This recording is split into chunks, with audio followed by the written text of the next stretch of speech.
Sebastian Z. Duterte! Nakikiusap po ako sa mga tao dito, please upo lang po, upo.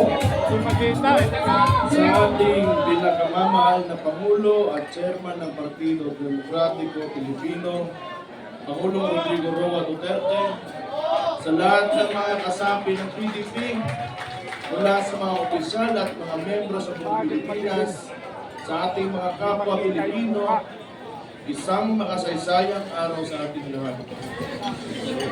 Taos-puso ako nagpapasalamat sa bawat isa sa inyo sa patuloy na pagtitiwala sa Partido Demokratiko Pilipino at sa mga advokasya na ating ipinaglalaban. Isang malaking karangalan na makasama kayo sa hadikain ng mga iangat ng ating bansa at ang buhay ng bawat Pilipino.